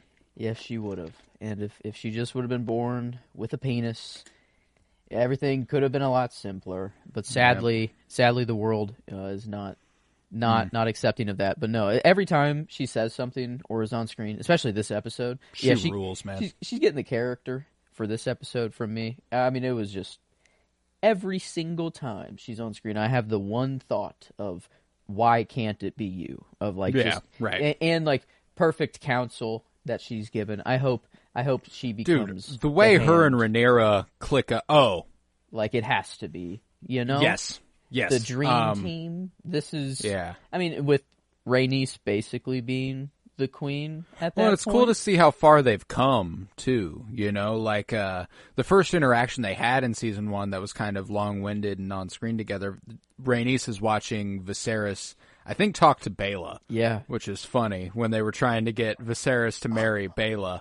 And they're like watching over the proceeding. Yeah, and you know, Rhaenys kind of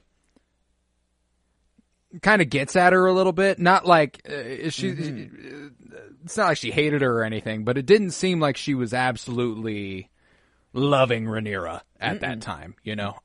No.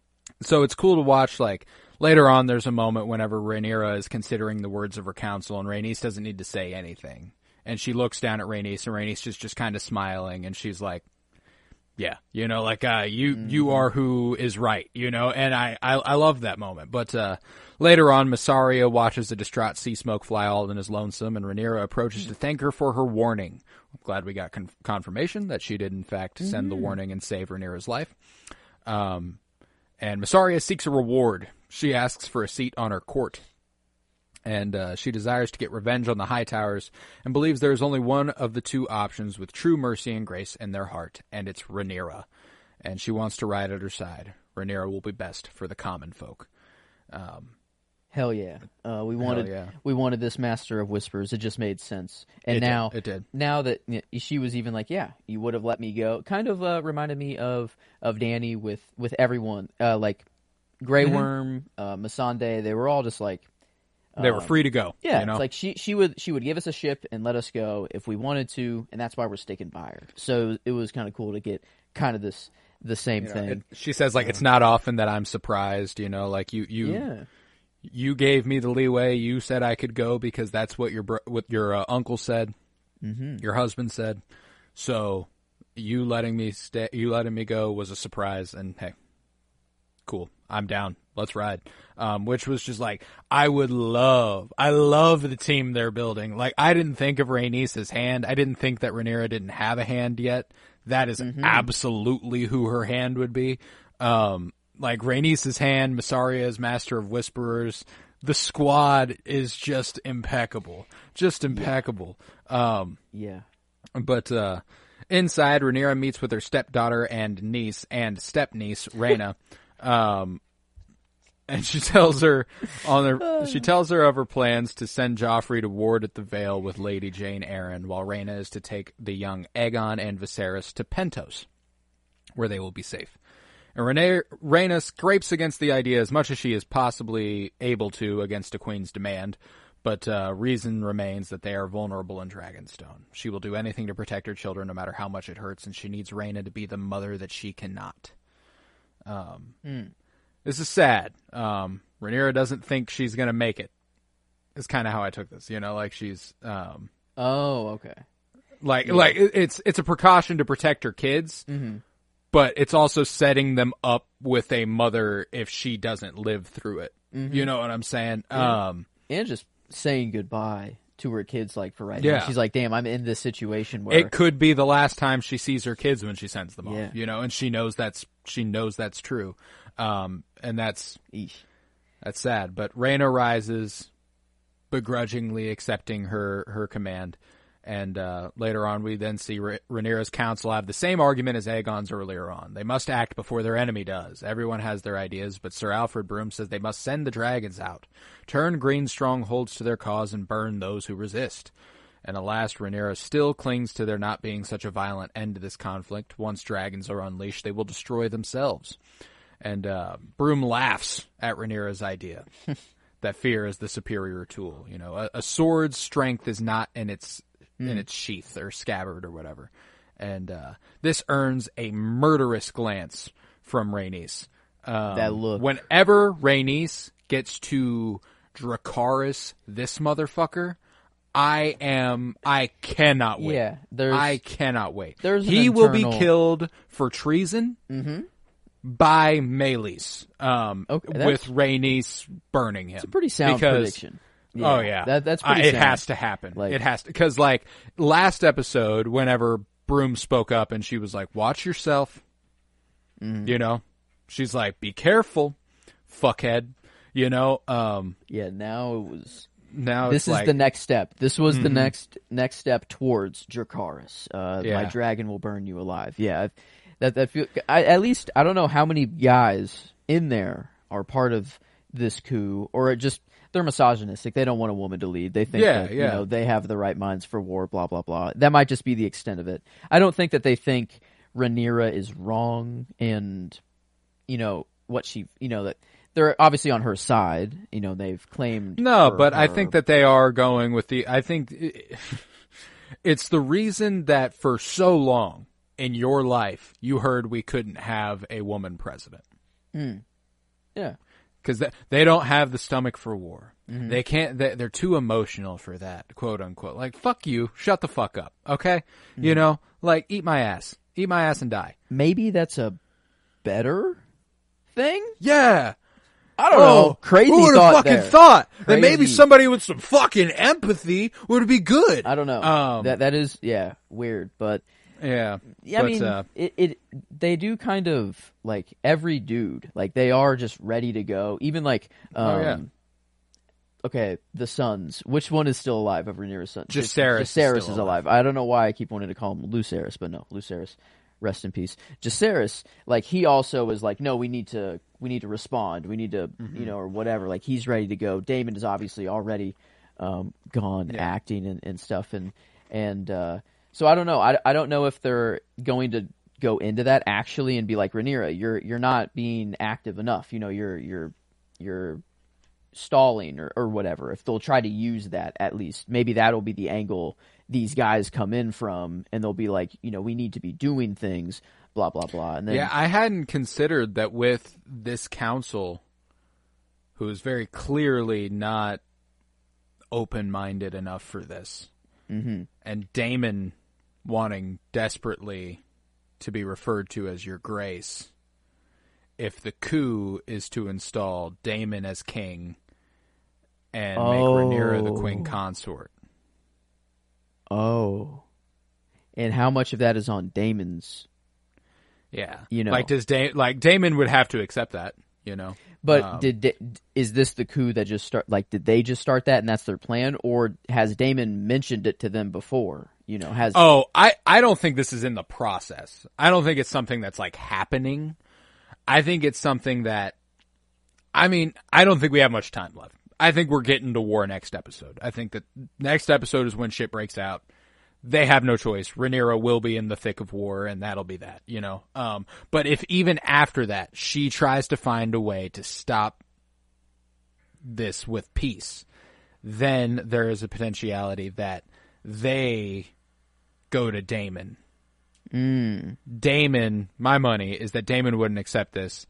He would actually keep it from Rhaenyra, tell Rhaenys, and Rhaenys would scorch these motherfuckers alive. Treason. This is how they fucking die. It's not even just like misogynistic. It's literally they planned to kill her. They planned treason. Daemon. Yeah. And this is Daemon's way of being like, hey, look, I could have had the throne. I swear my fealty to you. Because that's why I think that the end, like the vision was so important. Is I think he's officially, I hope anyway, maybe it's just me being hopeful, I think he's officially in her corner with no motivations for himself anymore. Okay. But I hope, I mean, it seems pretty clear. I hope that that's what happens now, that they actually try to install Daemon. Daemon says no.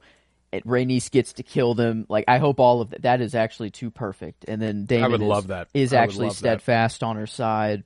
Okay. Wow. That would rip. But Rhaenyra counsels patience, but the council asks maybe she would like to flee. You know, we can operate. And she's like, yeah, you know that's treason, right?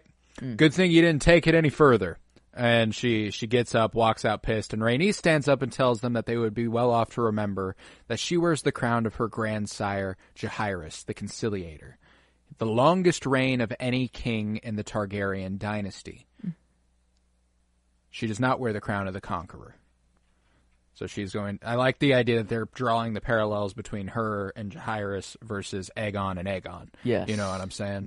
Well, I think also, like, they have the mind of Aegon the Conqueror of, like, war, we need to be going on this, but they're actually like, no, she's wearing the crown of the wise king that reigned for much, much longer than your pride and joy, Aegon the Conqueror. And that was my, I don't know, my actual line of the episode. The Daemon one earlier was just too cheesy. You know, this...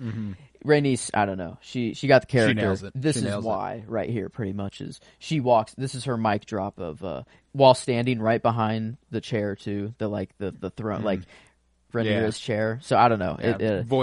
Being the voice that Rhaenyra can't voice in this moment. But later on at Driftmark, Rhaenys and Corlys once again discuss the state of affairs, and she brings some food, and they're super cute. I absolutely love them. But they discuss the potential heir for Driftmark, and Rhaenys says that Rhaenyra would not mind if they unseated Joffrey as heir and installed Rhaena. Like, they would be fine with that. You know, like, she's got too much on her plate. I think she'd just be content if her kids make it out alive. I don't think she needs Joffrey to be the Lord of Driftmark. And she says that there are only two options, neither of which know the sea. You know, so, like, you got to make a choice, man.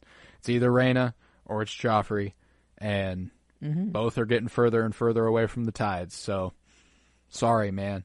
But Corlys is like, hey, maybe we just, you know, we must hope that we see our way forward. And Rhaenys is like, bro, you are going to die. Yeah, not a good look. You will die. You know, and I know she doesn't, she says it much more softly but like to us, the viewer, it's letting us know Corlys will die this season.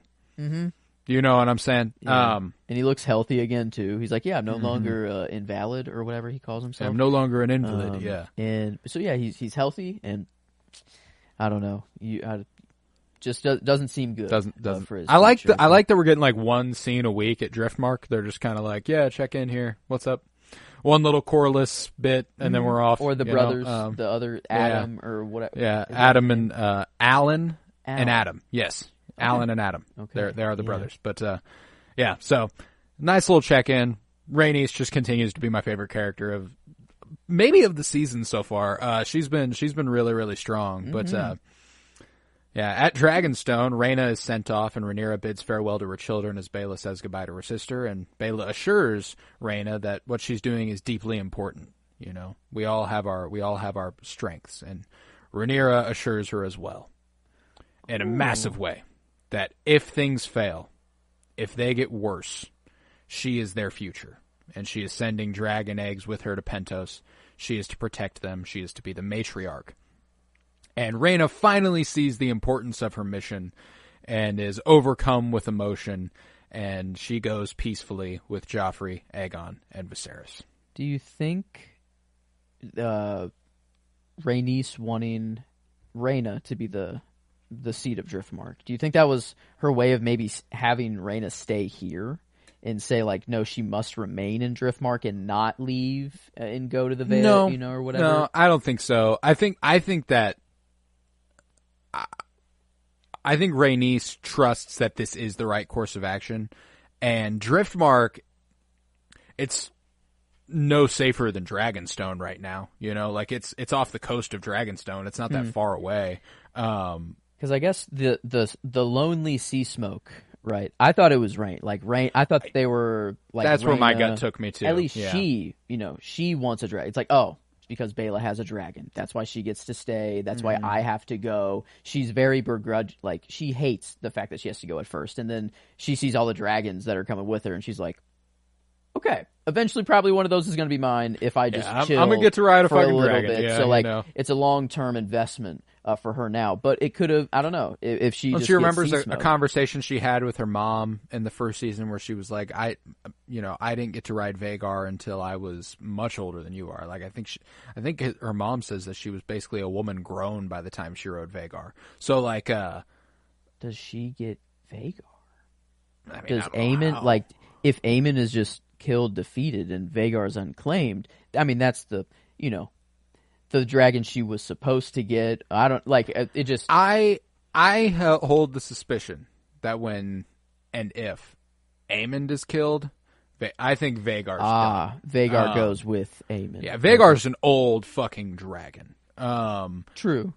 I suspect that there isn't another rider for Vagar post Aemond.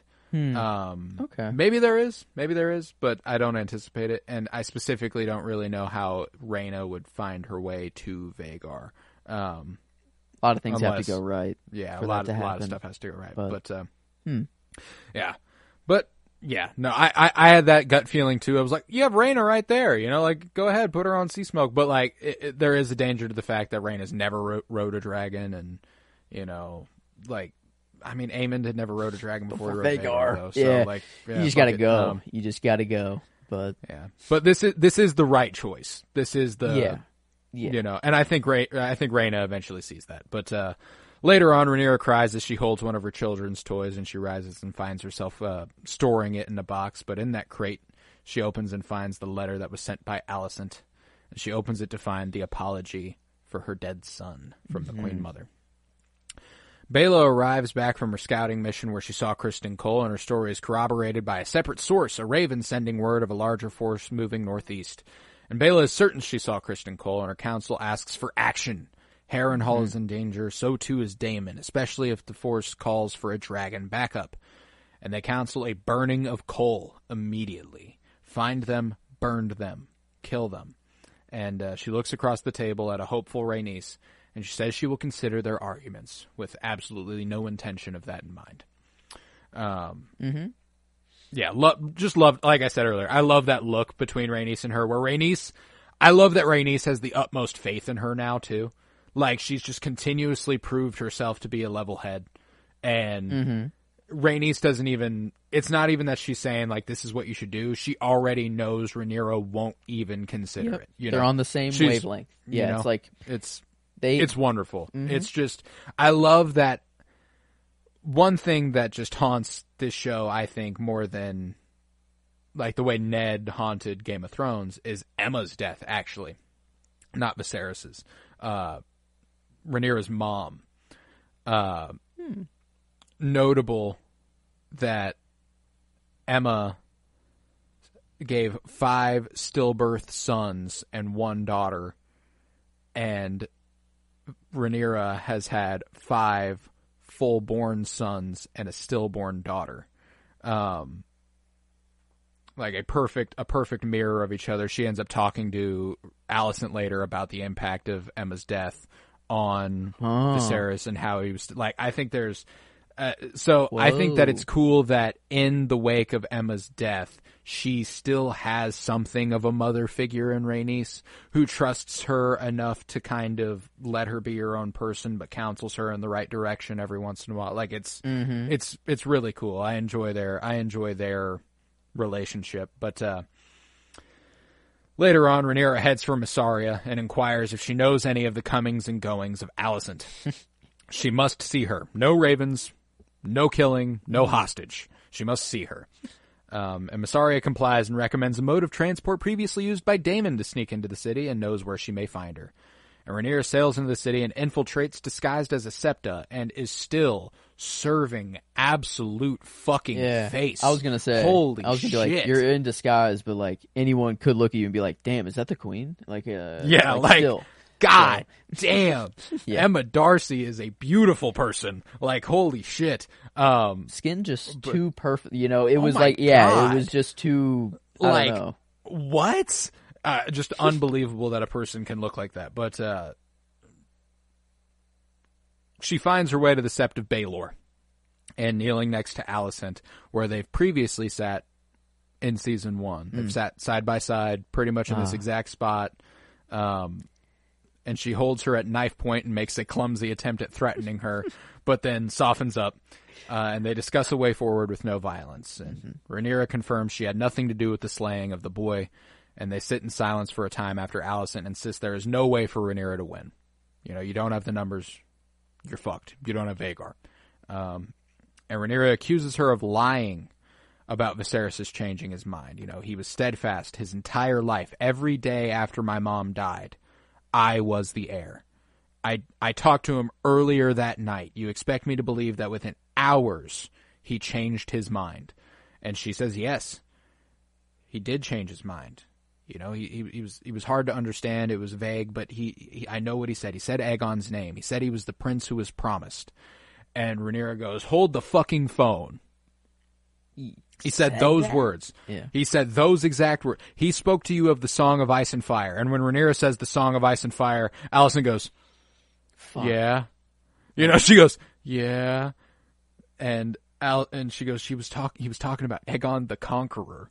And Alicent goes, Aegon the Conqueror.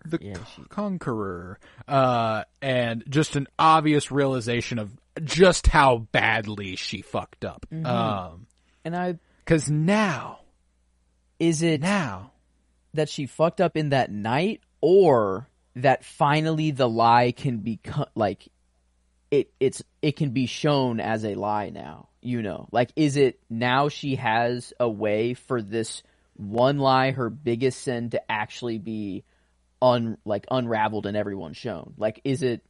I feel like it's that. I think it's like she's realizing that she's going under. Like, is the fear, not necessarily that she because she knows what she's doing that night of. She knows that the act that she's committing right there is heinous and in realm bending. Like, and I think this is like Rhaenyra finally, like, no one else could unravel this secret other than Rhaenyra, and it's with this. I'm gonna go back to what I said earlier. I don't think it matters.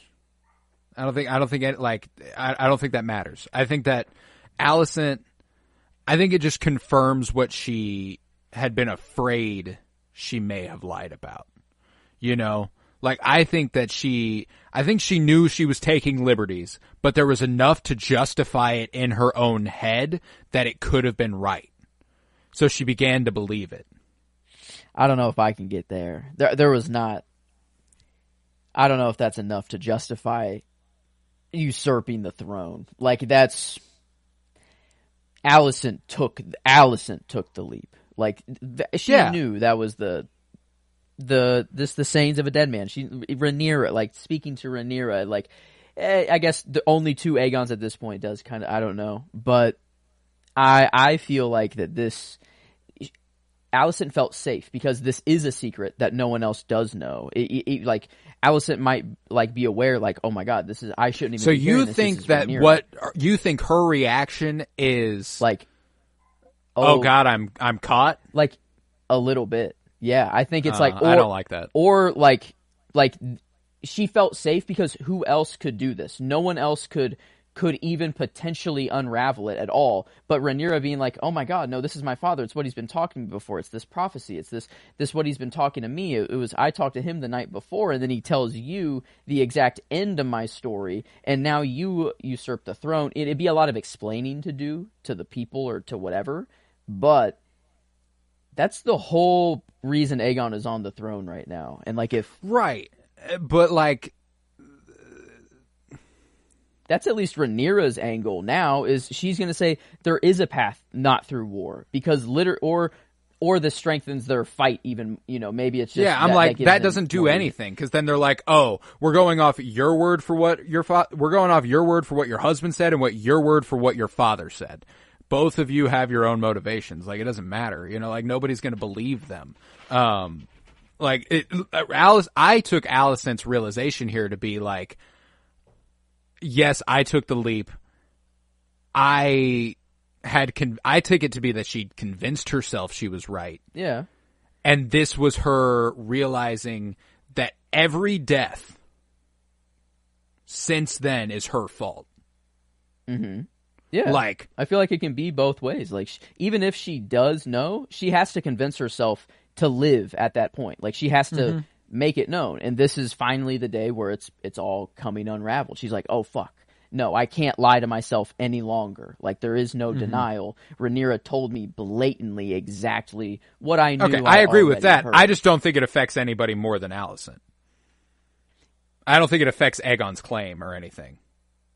Maybe this gets Alicent to not be. No, she's lost. She's like, no. Yeah, like she does. They're too far gone because if she does bring that to Aegon, Aegon's like, you think I give a fuck? I'm the king now. I've been coronated. You know, like it's like they did used to love each other. You know, I don't know. I feel like there might be some Alicent turning to Team Black somehow. And maybe it's a sacrifice, you know, maybe it is on her way out, maybe, I don't know. But, like, that's at least where I'm seeing. Like, it's the biggest sin that Alicent has. It's not just fucking Kristen Cole. I feel like it is this night. Rhaenyra has now made it clear. She used to love Rhaenyra. She's like, oh my god, all this fighting is for what? We used to just love each other. We were best friends, blah, blah, blah. Why can't we just go back to that? They're meeting here. I don't know. I feel like that's... I hope Alicent sees the light like Daemon does, you know, maybe. I mean, I would love that. I would love that. I just think, I think like she says, I think she's too far gone. I think she's too invested. I don't think she'd betray her children regardless, you know. I think that's ultimately what matters. I think it's just kind of a realization that her lie caused so much that she can't repair. You know, like, this all happened, and now you making it clear to me that it was my fault makes it hurt even worse that there is no way to fix this. You know what I'm saying? Like, I think this conversation just confirms to both of them. 'Cause, let's face it, like, I appreciate Rhaenyra's motivation in going and sitting with Alicent. Alicent has no say in this anymore. Alicent cannot prevent war. Yeah. There was no way that was going to happen. You know, like that was just not in the cards. I appreciated Rhaenyra's final Hail Mary. I appreciated that attempt. I appreciated her being like, we're going to make it happen, you know? But yeah, it just wasn't going to work out. And that's what I think anyway. And I think that Alicent knows that. I think Rhaenyra knows that now, you know. I think that that last shot where we stick on Emma Darcy's face, who is just incredible in this episode, they're absolutely my favorite performance. And I expect that will be the case for most of the show, most of the season, that is. I think that what she manages to do week to week, and specifically at the end of this episode, was brilliant. And that last shot, that sitting with her face, where it's just horror, you know, this realization that the realm is descended into this chaos, is descended into war off of whether it's a willful misunderstanding or just a blatant misunderstanding. Either way, it was started by accident. It was started...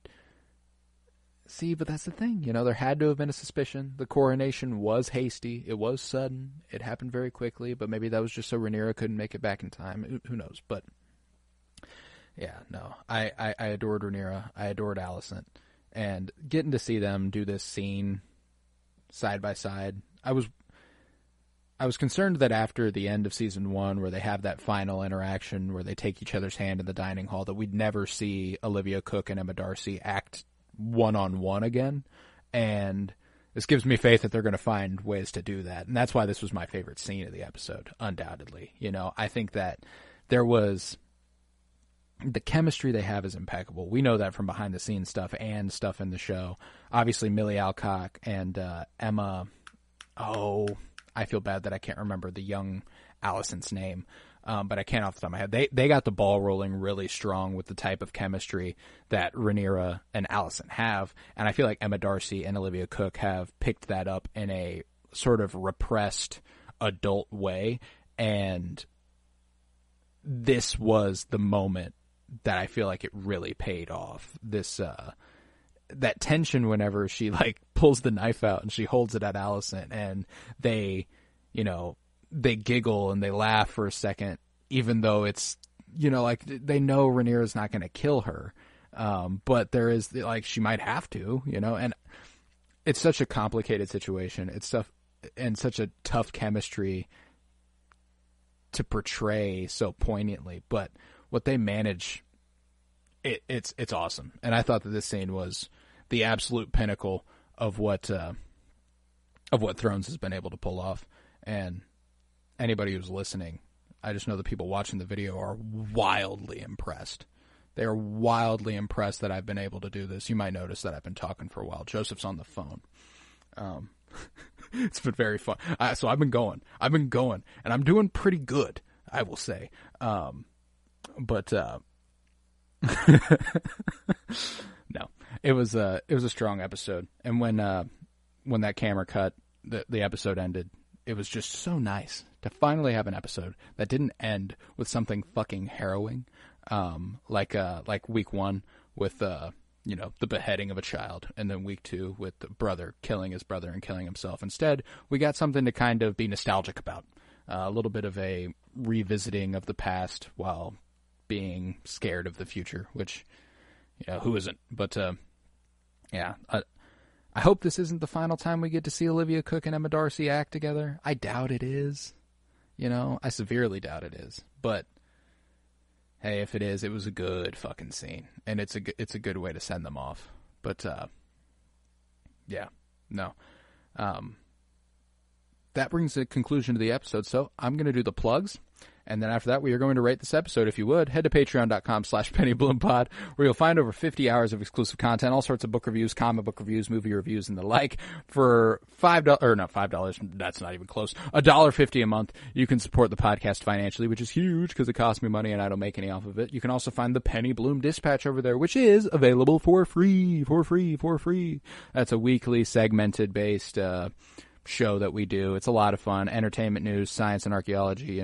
This week we're actually doing sort of a halftime heat check on the entertainments of 2024. I'm going to give a top 10 favorite movies of the year. I'm going to throw out a few of my favorite albums of the year so far. I might even, a couple of the books I've read, the TV shows. It's been a good year so far, so I'm revel in that a little bit for the halftime heat check on Penny Bloom Dispatch this week. That's for free. Patreon.com/PennyBloomPod. Head to Twitter, follow at PennyBloomPod, follow on Instagram and TikTok at PennyBloomPodcast. Come back next week for Season 2, Episode 4, A Dance of Dragons for Fire and Bloom. On Wednesday, we will continue Fulcrum, a Star Wars podcast, where we're discussing The Acolyte week to week. This will be Season 1, Episode 6. Check that out there. On this show and on Cinema Surprise this Friday will come our episode covering Babylon, the 2022 flick starring Margot Robbie, and it is such a joy. Great episode. You should definitely be there. You should watch that this week and then listen to us talk about it. Strongly recommend that. Leave a 5-star rate and review wherever you might be listening, and download. So, let's rate this thing. How are you feeling, Joey? On a scale of 1 to 10. Sorry about that. A lot of just moving parts getting back to school. But it's okay. I'm back. Luckily, we were talking House of the Dragon. I can go for a little bit on my own. I'm glad. Okay, that is good. But at least on this episode, I did enjoy it. But I think it is the least enjoyable of the season so far. But it was nice just to have kind of another week of Thrones, kind of not necessarily anything crazy, traumatic. Groundbreaking, yeah. It was just kind of slowly getting the pot stirring, and now we can get the Battle of the Bastards-esque episode next week. So, I don't know. I mean, 925 is what we gave episode 1. I don't know if I was in 9 kind of seemed a little... I mean, it's still in the 8s, still for enjoyment. Yeah. Like, I mean, no, it's still... I'd go 8.75. There was because there's a lot to like here. I thought it was good looking. I thought it was really well written. I thought it was really well performed. And like I said, the last scene is incredibly fulfilling. Like, I loved the intrigue of the last scene. Just kind of the realization, like, oh, we're fucking doing this. She's in King's Landing right now. Like, that was dope as shit. So I loved that. Yeah. And only women as well. I thought that was very interesting, is like they're entering a place in which all the men or the Kingsguard, whatever, have to sit outside, wait, and like it's only the women going in and talking, and they could have ended the war right here in this place. I don't know. It was a crazy way to end the episode, and it's not with a fight. It's not with a death. It's not, but it was A conversation, fully baby. satisfied. That's what Yeah. Thrones does, and it was wonderful. So I would go right on the cusp of a 9. I do think this leaves a little bit to be desired, just because it's not as exciting as other episodes. Yeah. But it was fulfilling, and I appreciated that. I get behind that.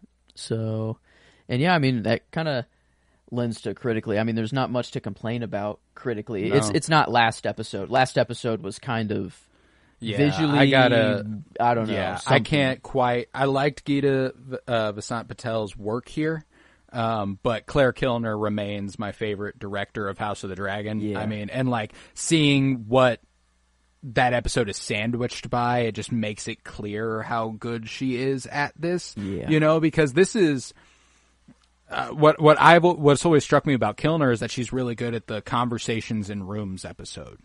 You know, like that's what last episode was. Obviously, it culminates in a fight, but up to that point, it was kinetic and it was exciting, even though it wasn't thrilling. You know, and the ending is the closest this episode gets to feeling like any scene in the last That's episode. true. You know what I'm saying? Like it was the last scene of this episode for the whole time. And that's insane. Yeah. You know, like that. So what did we give last week? We were pretty high on that. 9.75. Yeah, we gave it as close to perfect as we could get. So I would go a full point down from that. I would probably go 8.75s across the board. I think I think I agree with that. It just left a little bit to be desired, but it's still on the standard of No, it's Thrones good. And, you know, like and everything. So. It's a good episode. It's just like last episode was nearly perfect for me. So like it's for it to match last episode, it would have been an unbelievable couple weeks of television. You know what I'm saying? But no, I loved this episode. I was so thankful to get one that wasn't so draining. We got to just love Rhaenys and Rhaenyra a little bit more. You know, we're like, fuck yeah, like Hell yeah. So hell yeah, yeah, I'm down. I'm down. With it. Then with that, we'll be back next week for season 2, episode 4. I was Colton Robertson. I was joined by Joseph George. Thank you very much, Howie. Oh, thank you for having me. It's always a pleasure to be here. Oh, and it's always a pleasure to have you. And remember, peace, love, and bloom, and sin begets sin begets sin.